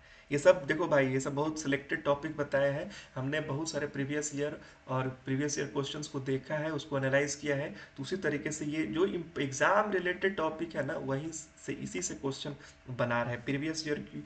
पूरा तुम जा करके देखोगे, प्रीवियस ईयर क्यों बनाओगे, घटना चक्र या लूसेंट का या फिर कोई भी कोचिंग मटेरियल का, तो तुम देखना इस लेक्चर को देखने के बाद तुमको A to Z तुम आराम से बनाओगे, है कि नहीं, एकदम विश्वास करो। ये क्या करता है, गैल्वेनोमीटर एक क्या प्रकार का डिवाइस होता है जो क्या करता है, डिटेक्ट करता है स्मॉल इलेक्ट्रिक करंट को। गैल्वेनोमीटर क्या करता है, स्मॉल इलेक्ट्रिक करंट को डिटेक्ट करता है। देखो याद रखना है, मेजर नहीं करता है, डिटेक्ट करता है। अब डिटेक्ट का मतलब, जैसे मान लो कोई भी, अब जैसे बिजली तो तुमको दिखता नहीं है, मान लो कि कोई ऐसे करंट है, इसमें करंट फ्लो कर रहा है, तुम मान लो एक इंजीनियर हो, सर्विस इंजीनियर, तुमको नहीं पता कि इसमें बिजली जा रहा है कि नहीं जा रहा है, तो वहाँ पे एक गैल्वेनोमीटर लेके आते हैं, उसमें कांटा ऐसे लगा रहता है ना, वो क्या करता है, फ्लक्चुएट करता है। तो वो उसका क्या करता है, वो डिटेक्ट करता है कि हाँ भाई, इसमें इस कंडक्टर में इलेक्ट्रिसिटी है। तो इलेक्ट्रिसिटी क्या, गैल्वेनोमीटर का काम क्या हो गया, to detect small amount of electric current. उसमें मिनिमम से मिनिमम स्मॉल अमाउंट में जो होता है ना, वो उसको क्या कर लेता है, मेजर कर लेता है। अब मीटर हमेशा हायर मीन्स जो हम लोग डेली लाइफ में यूज़ करते हैं ना, हायर एक मीटर, एक एम्पियर, 2 एम्पियर, 3 एम्पियर को मेजर करेगा, लेकिन जो सबसे पॉइंट में है ना, 10⁻⁻6 एम्पियर है, उसको कौन मेजर करेगा, वो अमीटर मेजर नहीं करता है। वो करंट को अगर डिटेक्ट करना है आपको, ये इलेक्ट्रॉनिक्स में ज़्यादा यूज़ होता है, तो वो कौन करेगा, वो हमारा गैल्वेनोमीटर करेगा। वो कौन करेगा, हमारा गैल्वेनोमीटर करेगा। तो ये चीज़ हमेशा तुमको याद कर लेना है। तो गैल्वेनोमीटर स्मॉल इलेक्ट्रिक करंट को मेजर करता है। अच्छा, अब एक चीज़ और तुमको मैं बता दूं, देखो अगर तुम इसको एक चीज़ और देखते हो, तो एक और जो हमारा डिवाइस है, उसको हम लोग बोलते हैं शंट। उसको हम लोग क्या बोलते हैं, शंट बोलते हैं। शंट क्या होता है, शंट इज अ वायर, पहले मैं बता देता हूँ शंट क्या होता है। Shunt is a wire of very small resistance. Shunt क्या होता है, शंट एक वायर होता है, और वो क्या होता है, उसका रेजिस्टेंस बहुत कम होता है, इतना ज़्यादा कम होता है ना कि उसको हम अलग अलग डिवाइस में बना लेते हैं, है कि नहीं। उसको देखो अब कैसे कहते हैं, जैसे एक तुम लोगों ने अब छोटे क्लास में पता नहीं पढ़ा है कि नहीं पढ़ा है, लेकिन यहाँ पे चलो मैं बता देता हूँ। एक गैल्वेनोमीटर जो होता है ना, इसी से रिलेटेड टॉपिक है ना, इसी से galvanometer can be converted into ammeter by connecting shunt. देखो गैल्वेनोमीटर जो हमारा हो गया ना, इसको जी से डिनोट करते हैं। अगर गैल्वेनोमीटर में शंट को, है ना, अगर हम पैरेलल मान लो गैल्वेनोमीटर का यहाँ पे इसका कनेक्शन है, ये इसका पॉइंट, ये पॉजिटिव पॉइंट, ये नेगेटिव पॉइंट। अगर हम गैल्वेनोमीटर में अमीटर क्या बोलते हैं, शंट को अगर हम पैरेलली जोड़ देते हैं, मान लो एक ये शंट है हमारा, अगर इसको हम पैरेलली जोड़ देते हैं तो ये क्या बन जाएगा, ये अब यहाँ पे करंट, यहाँ पे बैटरी से अगर इसको तुम जोड़ दो तो याद रखना ये हमारा क्या है, ये हमारा शंट है। तो यहाँ से सवाल भर भर के, अगर गैल्वेनोमीटर में अगर हम पैरेलली शंट को जोड़ते हैं, है ना, तो वो क्या बन जाता है, वो हमारा बन जाता है एमीटर। वो क्या बन जाएगा, तो ये याद रखना है कि अगर गैल्वेनोमीटर में शंट, शंट क्या होता है, एक स्मॉल वायर है, उसको हम लोग पैरेलली जोड़ देते हैं तो एक अमीटर जैसा बिहेव करता है। और अमीटर हम लोगों ने ऑलरेडी बताया, तो अमीटर को हमेशा कैसे कनेक्ट करते हैं, अमीटर हमेशा सीरीज में कनेक्शन रहता है। तो ये जो कंफ्यूजिव टॉपिक है ना, तुम इस वीडियो को एक दो बार जरूर देख लेना, कंफ्यूज करोगे, यहाँ तक कि मुझे लग रहा है कि तुम कंफ्यूज करोगे। तो तुमको ये स्टार मार करके नोट कर लो कि अगर गैल्वेनोमीटर में शंट को पैरेलली जोड़ देते हैं तो वो क्या बिहेव कर जाता है, वो अमीटर करता है। और अगर गैल्वेनोमीटर में शंट को, अगर गैल्वेनोमीटर में शंट को जोड़ देते हैं, है ना, एक मिनट, जैसे तुमको ये तुमको होप तुमको समझ में आ गया, जिसको तुम कॉपी पे नोट डाउन भी कर सकते हो, है ना। तो अगला पॉइंट हम लोग क्या देखेंगे कि a galvanometer can be converted into volt meter by connecting a very high resistance in series. अगर गैल्वेनोमीटर को भी हम अमीटर बना दिए, अब गैल्वेनोमीटर को ना हम लोग वोल्ट मीटर भी बना सकते हैं। उसमें कुछ नहीं करना है कि एक वायर को, हाई रेजिस्टेंस वायर को, अगर शंट को हम लोग, अगर बड़ा शंट लेंगे, अगर उसको सीरीज में जोड़ देते हैं ना, शंट को अगर सीरीज में जोड़ देते हैं तो ये अब क्या, ये कैसा बिहेव करेगा, अब ये बन जाएगा वोल्ट मीटर। ये तुमको याद रखना है। क्या याद करना, फिर से चलो याद कर लो। शंट पहले देख लो, गैल्वेनोमीटर क्या होता है। गैल्वेनोमीटर एक प्रकार का डिवाइस है जो डिटेक्ट क्या करता है, डिटेक्ट करता है हमारा स्मॉल अमाउंट ऑफ करंट को डिटेक्ट करता है कि नहीं।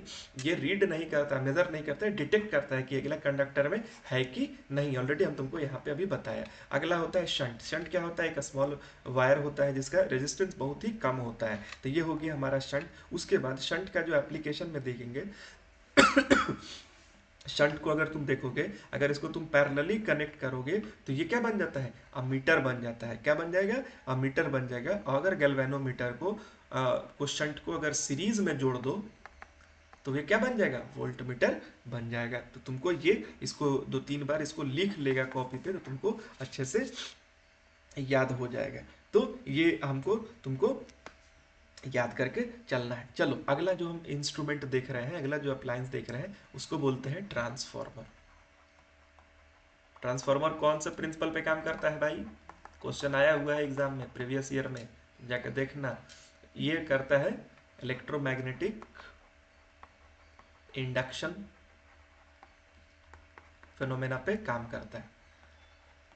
इलेक्ट्रोमैग्नेटिक इंडक्शन फिनोमेना पे ये काम करता है ना, ये इस प्रिंसिपल पे क्या करता है, काम करता है। तो ये क्या करता है, ये वोल्टेज को स्टेप अप करता है, स्टेप अप और स्टेप डाउन करता है, स्टेप डाउन करता है। ट्रांसफार्मर क्या करता है, स्टेप अप वोल्टेज को बढ़ाता है या घटाता है। तुम्हारा जो जितना भी जो छोटा छोटा अप्लायंसेस होता है ना, अब तो सब एलईडी आ गया, उसमें भी देखोगे जो मदरबोर्ड होगा वहां पे भी ट्रांसफार्मर लगता है ना। तो ट्रांसफार्मर दो प्रकार के मुख्यतः होते हैं, एक स्टेप अप ट्रांसफार्मर और एक स्टेप डाउन ट्रांसफार्मर। ट्रांसफार्मर किस प्रिंसिपल पे काम करता है, इलेक्ट्रोमैग्नेटिक इंडक्शन पे काम करता है। ये वोल्टेज को बढ़ाने का या घटाने का काम करता है। जो ट्रांसफार्मर वोल्टेज को बढ़ाएगा उसको स्टेप अप ट्रांसफार्मर बोलेंगे, जो वोल्टेज को घटाता है उसको स्टेप डाउन ट्रांसफार्मर बोलते हैं। इसका नाम ही है ट्रांसफार्मर, है ना। तो ये इसका, अच्छा एक चीज और बताते हैं। अब जैसे एक चीज तुमको देखो, ट्रांसफार्मर का यूज कहाँ पे हम लोग करते हैं। देखो मान लो ये तुम्हारा एनटीपीसी है, ये तुम्हारा क्या है, एनटीपीसी, जहाँ पे हम लोग हाइडल इलेक्ट्रिसिटी पानी से बिजली बना रहे हैं या कोयला से बिजली बना रहे हैं। तो अब वो जो कंडक्टर होता है ना, वो 22,000 वोल्ट पे ही या कहीं कहीं में 11,000 वोल्ट ही कन्वर्ट होता है, समझे। लेकिन तुम उसमें उतना ही वोल्टेज जनरेट होता है एनटीपीसी में। अब उसको तो तुम भाई अपने घर तक तुम कितना यूज करते हो? 220 वोल्ट यूज करते हो। तो भाई ये जो 22,000 वोल्ट और 11,000 वोल्ट, कोई कोई 11,000 वोल्ट, कोई कोई 22,000 वोल्ट जो जनरेट हो रहा है जनरेशन स्टेशन में, एनटीपीसी वगैरह में, है ना, जैसे कि वहाँ पे जो जनरेट होता है पावर प्लांट में, वहाँ पे क्या होगा कि वोल्टेज को बढ़ाया जाता है, समझे? वो इसको क्या करेगा, स्टेप अप, यहाँ पे स्टेप अप ट्रांसफॉर्मर, जैसे कि मान लो ये तुम्हारा क्या है, जनरेशन स्टेशन है, यहाँ पे बिजली बना, तो बिजली जो बनता है ना वो 22,000 में किलो वोल्ट या फिर 11,000 केवी का रहता है, 11 केवी रहेगा, या 1000 को के से लिख रहा है, या 22 केवी का रहता है। लेकिन तुम देखते होगे यहाँ से चलेगा, अब भाई तुमको इसको 500 किलोमीटर, 1000 किलोमीटर दूर ट्रैवल कराना है, तो इतना में तो भाई जब इसको ले जाएंगे तो ये वोल्टेज का हमको ऑलरेडी हम लोग जानते हैं कि रेजिस्टेंस कैसा प्रोपोर्शनल होता है, लेंथ का, लेंथ ऑफ वायर अगर बढ़ेगा, एक मिनट, अगर ये हम लोग जानते हैं इसको, ओम्स लॉ का देखो यूज हो रहा है, अगर लेंथ बढ़ेगा तो रेजिस्टेंस भी बढ़ेगा, और ये रेजिस्टेंस बढ़ेगा तो हमारा क्या हो जाएगा, V is equal to I R होता है। रेजिस्टेंस क्या करेगा, इसको अपोज करता है, इसको आई बराबर अगर देखोगे तो आई बराबर क्या होगा, V अपॉन आर। तो हमको करंट चाहिए, अगर रेजिस्टेंस बढ़ेगा तो करंट क्या हो जाएगा, घट जाएगा, इन्वर्स रिलेशन में है। तो अगर तुम इतना दूर, अगर किसी को मान लो, हमारा जैसे बिहार को ही अगर देख लो, बिहार में कहाँ बनता है बिजली, नेपाल में बनता है, क्योंकि नेपाल में ही हाइडल पावर प्रोजेक्ट वगैरह है। अब वहां से तुमको बिजली भेजना है झारखंड, रांची, तो उतना जो डिस्टेंस में देखोगे बिजली का खंभा लगा रहता है, बड़ा बड़ा टावर टाइप का, सब में ये लगभग ऐसे रहेगा, तीन तीन तरह का बिजली। देखो हम लोगों ने फर्स्ट स्लाइड में देखा था, एक मिनट में तुमको दिखाता हूँ, थोड़ा सा समय देना, एक मिनट, चलो मैं तुमको बताते ही देता हूँ। तो ये सारा चीज़ है, वो मूल नहीं, तो ये सारा चीज़, चलो देखो, तो जनरेशन से यहाँ पे हुआ, अब देखो बिजली क्या होगा ना, ये जो लॉन्ग डिस्टेंस करेगा तो बिजली पावर का लॉस होता है, तो लॉस होने के लिए क्या करते हैं हम लोग, वहाँ पे स्टेप अप, लॉस से बचने के लिए हम लोग स्टेप अप ट्रांसफार्मर का क्या करते हैं, यहाँ पे समझो, उसमें क्या करते हैं, यहाँ पे जनरेशन हुआ, अब हमको यहाँ लेके जाना है, ठीक है, बिजली हमको घर पे लेके जाना है, 220 वोल्ट या 440 वोल्ट हमारा घर पे यूज होता है। अब यहाँ पे बना कितना, 11,000 या 11 केवी बोलो, या 22 को 11,000 या 22,000 बिजली बना। अब देखो यहाँ पे क्या करते हैं ना, बिजली पावर लॉस को कम करने के लिए हम पावर को यहाँ पे क्या करते हैं, वोल्टेज को बढ़ाते हैं, वोल्टेज को स्टार्ट, यहाँ पे कौन सा ट्रांसफार्मर यूज होगा, step up transformer. Step up transformer ये क्या करता है, स्टेप अप ट्रांसफार्मर ये वोल्टेज को 11 केवी को बढ़ा करके 1,32,000 केवी कर देता है ना, एक 132 केवी, 1,32,000 वोल्ट कर देता है। अब ये इतना ज़्यादा वोल्टेज हो जाता है, तो तुम जो देखते होगे खेतों में जो बड़े बड़े जो टावर वाला जो पोल लगा रहता है, बिजली का खंभा जो ऐसा ऐसा लगा रहता है, सब में ऐसे ऐसे बिजली जा रहा होता है, नीचे से जा रहा होता है, तो एक्चुअल में वो क्या है, स्टेप अप ट्रांसमिशन है ना, यहाँ पे जनरेशन हो गया, ये हमारा जनरेशन है, यहाँ से ट्रांसमिशन स्टार्ट होगा, ट्रांसमिशन को क्या करते हैं, स्टेप अप ट्रांसफार्मर का यूज करेंगे। स्टेप अप ट्रांसफार्मर क्या करेगा, बिजली को क्या करेगा, इंक्रीज कर देता है, पावर को इंक्रीज, वोल्टेज को क्या करेगा, इंक्रीज करेगा, तो पावर लॉस को बचने के लिए हम लोग वोल्टेज को क्या करते हैं, इंक्रीज करेंगे। ये क्या करेगा, ये इंक्रीज करने के बाद 1,32,000, अब ये क्या आएगा, जीएसएस में आता है, ग्रिड में आएगा, ग्रिड में स्टेप डाउन ट्रांसफार्मर लगा रहता है, स्टेप डाउन ट्रांसफार्मर लगा रहता है, ठीक है, कौन सा ट्रांसफार्मर लगा रहेगा, ग्रिड। ये क्या करेगा, यहाँ का जो ट्रांसफार्मर क्या करेगा, एक 132 केवी को ये वापस से 11 केवी में कन्वर्ट कर देता है ना, तो ये 11 केवी यहाँ से मिला, उसको क्या कर दिया, स्टेप अप ट्रांसफार्मर लगा के 1,32,000 कर दिए, वोल्टेज को बढ़ाया, और उसको बढ़ाने के बाद हम लोग क्या कर दिए उसको, ताकि क्यों किए, तो कोई पूछेगा क्यों किए, क्योंकि हमारे भाई दूर लेके जाना है, डिस्टेंस बहुत ज़्यादा है, तो पावर का लॉस ना हो जाए रास्ता में, क्योंकि उतना बीच में जाएगा तो पावर का लॉस जाहिर सी बात है बीच बीच में होते जाएगा, तो यहाँ पे हमको रिक्वायर्ड अमाउंट ऑफ इलेक्ट्रिसिटी नहीं मिलेगा, इसके कारण से हम लोग क्या करते हैं, इसका वोल्टेज को स्टेप अप ट्रांसफार्मर लगा करके इंक्रीज कर देते हैं, तो ताकि फिर हम जीएसएस में आएगा। अब ये यहाँ पे स्टेप डाउन ट्रांसफार्मर है, ये क्या करेगा, इसको डिक्रीज करेगा, वापस से 11 के लिए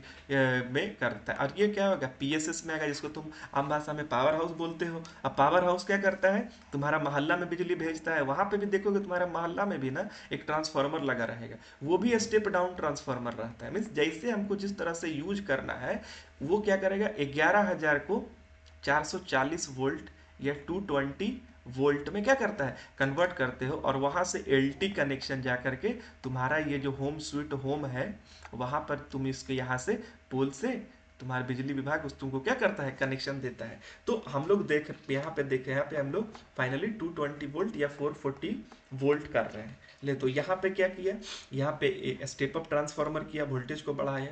फिर जीएसएस ग्रिड सब स्टेशन में आया, जीएसएस क्या किया, 1,32,000 को क्या कर दिया, फिर से 11,000 में डाउन कर दिया। इसका वोल्टेज कम करना ज़्यादा करना डिपेंड करता है ट्रांसफार्मर को हम यूज़ कैसे कर रहे हैं, है कि नहीं। वो हो गया। फिर उसके बाद फिर से जो हमारा मोहल्ला वाला ट्रांसफार्मर होता है, वो फिर से 440 को 220 में कन्वर्ट कर देगा, और वो 220 को कन्वर्ट करके हम अपने घर में यूज़ करते हैं। जो हमारा घर में आता है वो 440 या 220 ही होता है, ज़्यादातर 220 होता है। फैक्ट्री वगैरह में 440 वोल्ट का यूज़ करते हैं, है ना। तो ये होता है ट्रांसफार्मर का काम। ट्रांसफार्मर का काम क्या है, वोल्टेज को इंक्रीज करना as per the required as per requirement, और फिर ट्रांसफार्मर का काम करता है डिक्रीज कर देना, है ना, डिक्रीज कर देना। तो वोल्टेज को कम या ज़्यादा करने का जो काम करता है, उसको क्या कहते हैं, ट्रांसफार्मर बोलते हैं, उसको ट्रांसफार्मर बोलते हैं। और ट्रांसफार्मर दो तरह का होता है, step up and step down. Exam के लिए बस तुमको इतना ही करना है। अब इसमें ये कौन सा फिनोमेना पे काम करता है, लॉ ऑफ इलेक्ट्रोमैग्नेटिक इंडक्शन। जब हम लोग मैग्नेटिज्म वगैरह पढ़ेंगे, और अगर कुछ एग्जाम ऐसा कुछ रहेगा, तो मैं कभी तुम्हें कभी और दूसरे वीडियो लेक्चर में इसको अच्छे से बता दूंगा। लेकिन अभी एग्जाम के लिए हमको बस इतना ही लेके चलना है। चलो, अब देखो एक और जो बोलते हैं अप्लायंस, उसको बोलते हैं डायनामो। नाम सुना होगा, डायनामो। इसी को तुम जनरेटर भी बोलते हो। शादी वादी में तुम देखता है ना, जनरेटर चलते रहता है। तो जनरेटर क्या करता है, जनरेटर क्या करता है, इसका नाम से ही पता है। जनरेटर क्या करता है, मैकेनिकल एनर्जी को एक ऐसा डिवाइस है जो मैकेनिकल एनर्जी को किस में बदलता है, मैकेनिकल एनर्जी को इलेक्ट्रिकल एनर्जी में बदलता है। किस में बदलता है, इलेक्ट्रिकल एनर्जी में बदल देता है ना। तो ये भी कौन सा प्रिंसिपल पे काम करेगा, इलेक्ट्रोमैग्नेटिक इंडक्शन।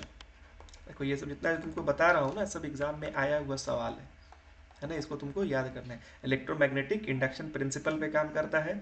क्या करता है, देखो इसी तरह से सवाल पूछेगा, dynamo mechanical energy to electrical energy, कौन सा प्रिंसिपल पे पूछ देगा कि भाई dynamo work on which principle, तो इलेक्ट्रोमैग्नेटिक इंडक्शन। अब पढ़ेगा नहीं तो करेगा ढेंचू ढेंचू, सिर्फ एग्जाम में करेगा। तो ये सब स्टार मार करके लिख लो।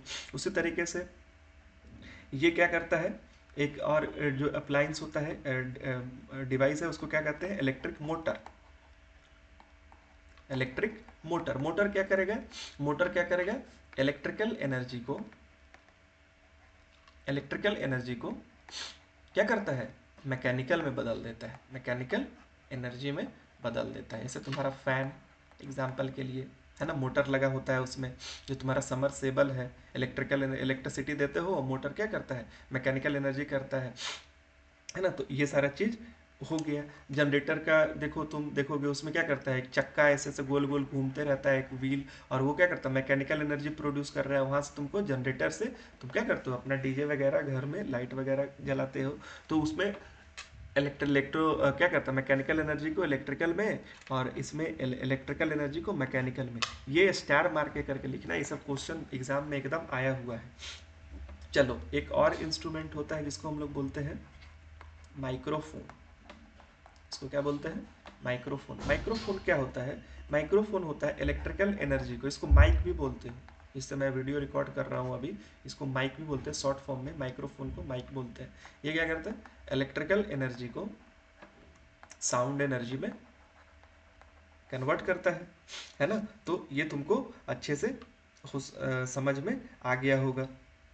तो ये सारा चीज़ तो ऑलरेडी तुमको हम ऑलरेडी बता दिए। तो ये कुछ कुछ इंपॉर्टेंट चीज़ें थी जो हमने आपको बताया। अच्छा, अब एक चीज़ और तुमको बताते हैं, चोक कॉइल का नाम सुना होगा।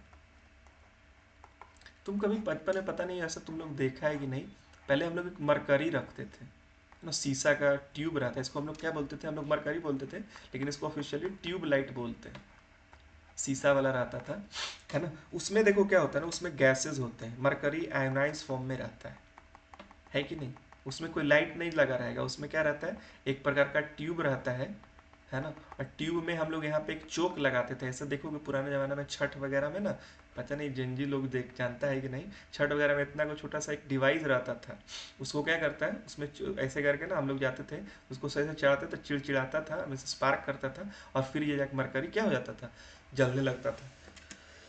तो एक्चुअली जो ये मरकरी है ना, ये जो ट्यूब लाइट है, ट्यूब लाइट में क्या होता है, गैसेस होते हैं। ये इलेक्ट्रिकल, हाई इलेक्ट्रिकल एनर्जी जो आता है, जो 120 वोल्ट जो आ रहा है, उसको क्या करता है ना, चोक कॉइल क्या करता है, फ्लोरेसेंट ट्यूब को, इस चोक कॉइल का काम होता है, इसमें के अंदर जो गैसेस भरे हुए थे ना, मरकरी गैस भरा रहता है ना, आर्गन भी कहीं कहीं भरा रहता है, बहुत सारा मिक्सचर रहता है, ये क्या करते हैं, इसको आयोनाइज कर देता था। समझे, ये गैस को क्या कर दिया, आयोनाइज कर दिया, और ये गैस जब आयोनाइज होता है तो हाई एनर्जी पे आयोनाइज होता है, और ये फिर साइन करने लगता था, ये जलने लगता था। तो हमको लगता था कि ये मरकरी जल रहा है। अभी तो सब ये इलेक्ट्रिक वाला आ गया, तो ये पहले चोक कॉइल का यही काम होता था। ये अभी भी देखोगे गांव वगैरह में अगर जाओगे, तो मरकरी अभी भी वो जो ट्यूबलाइट है इसी तरह से जलता था। तो है ना, तो ये चोक कॉइल का वही काम करता है, इसके जो अंदर जो गैसेज है ना, ये गैसेज होते थे, उसको क्या करता है, ये आयोनाइज कर देता था, और आयोनाइज के कारण गैस क्या होता था, लाइट अप होने लगता था। तो जो व्हाइट लाइट जो चलता है, वो इसी तरीके से चलता है। तो आई होप हमने तुमको सारा चीज़ को अच्छे से वाइंड अप कर दिया है, अच्छे से समझा दिया। हम लोगों ने क्या क्या देख लिया, एक बार समराइज कर लेते हैं। हम लोगों ने एक स्टैटिक पार्ट 1 में देख लिया था, है ना। हम लोग यहाँ पे देखो बता देता हूँ, पार्ट 1 में हम लोगों ने क्या देखा, पार्ट 1 में हम लोग करंट का, सॉरी, इलेक्ट्रिसिटी का स्टैटिक पोर्शन देख लिया, है ना। पार्ट 2 में हम लोगों ने क्या देख लिया, पार्ट 2 में हम लोग उसका डायनामिक पार्ट, जिसको फ्लो मोशन का पार्ट, जिसको हम लोग करंट बोले, उसमें हम लोगों ने देख लिया सारा कुछ, करंट का डेफिनेशन देखा, है ना, डेफिनेशन देख लिया। डेफिनेशन देखने के बाद हम लोगों ने उसका क्या देखा, ओम्स लॉ देखा, उससे रिलेटेड सारे term and condition, series connection, parallel connection सारा देख लिया। उसके बाद हम लोगों ने क्या देखा, रेजिस्टेंस देख लिया, रेजिस्टिविटी वगैरह सारा देख लिया। उसके बाद हम लोगों ने कुछ इंपॉर्टेंट फैक्ट देखा था, है ना, इंपॉर्टेंट फैक्ट वगैरह देखा था, वो सारा चीज़ को हम लोगों ने ऑलरेडी देख लिया। फिर उसके बाद हम लोग क्या है, कमर्शियल यूनिट वगैरह सारा देख लिया। उसके बाद कुछ डिवाइसेस देख लिए, है ना। तो इतना अगर तुम कर लेते हो ना 2 से 3 बार, तो तुम जाहिर सी बात है सारे PYQs को तुम जा करके सॉल्व कर सकते हो। जितना भी जो मैं फैक्ट बताया हूँ सारा प्रीवियस ईयर क्वेश्चन से इसको एक निचोड़ बना करके पढ़ाया है। तो होप अगर तुम इसको 5 बार, 5+ बार अगर इस वीडियो को देख लेते हो ना, तो मैं गारंटी देता हूँ कि तुम कोई भी प्रीवियस ईयर क्वेश्चन को आराम से चवन्नी भर समझ के बना दोगे। तो होप तुमको ये वीडियो अच्छा लगा हो यार, तो इसको लाइक कर देना, अपने दोस्तों के साथ सब्सक्राइब कर दो, अपने भाइयों बहनों में शेयर करो, क्योंकि फ्री ऑफ कॉस्ट है। और जो एग्ज़ाम रिलेटेड है, जो भी BSSC की तैयारी कर रहे हैं या फिर BPSC की तैयारी कर रहे हैं, दरोगा की तैयारी कर रहे हैं, सारा कुछ इस पर तुमको देखने को मिलेगा। अच्छा, इसके साथ साथ जो हम लोग अभी बताएंगे, GS का भी वीडियोस डिमांड आ रहा है, मैसेजेस आ रहे हैं कमेंट में भी, और पर्सनल मैसेज भी लोग टेलीग्राम पे कर रहे हैं कि भाई सर GS का भी वीडियो लेक्चर लेकर के आइए, या और फिर जो साइंस का जो केमिस्ट्री का पोर्शन है, बायोलॉजी का पोर्शन है, तो ये सारा कुछ इस पर हम लोग प्लेलिस्ट बना करके अपलोड करेंगे। अभी फिलहाल साइंस का तुम जा करके देखो, जो कि AEDO वगैरह सभी में इस्तेमाल है। अगर समय मिले तो तुम हमारे टेलीग्राम चैनल से भी जुड़ सकते हो। ये तुम लोग के लिए ऑलरेडी एक ग्रुप फुल हो चुका है, तो हमने दूसरा ग्रुप बना करके इसमें डाल दिया है टेलीग्राम। जब बस तुमको जाना है telegram.e मॉडर्न ऑफिसर्स टाइप करना है, और तुमको आ जाएगा, है ना। इसके साथ साथ अगर तुम इसका प्लेलिस्ट ऑप्शन सेक्शन में जाओगे, प्लेलिस्ट में देखोगे, तो मॉडर्न ऑफिसर के प्लेलिस्ट में तुमको सारा साइंस का वीडियोस अच्छे तरीके से तुमको देखने को मिलेगा। यूनिट डायमेंशन सारा कुछ मीन्स चैप्टर वाइज अच्छे से उसमें बता दिया गया है। चलो फिर मिलते हैं नेक्स्ट वीडियो में, तब तक के लिए अपना बहुत ज़्यादा ख्याल रखो, खूब पढ़ो, अब प्रीवियस ईयर क्वेश्चन बनाओ, और कमेंट में आके बताओ कि तुमको समझ में आ रहा है, बन रहा है क्वेश्चन कि नहीं बन रहा है। चलो ठीक है फिर, धन्यवाद, मिलते हैं नेक्स्ट वीडियो में।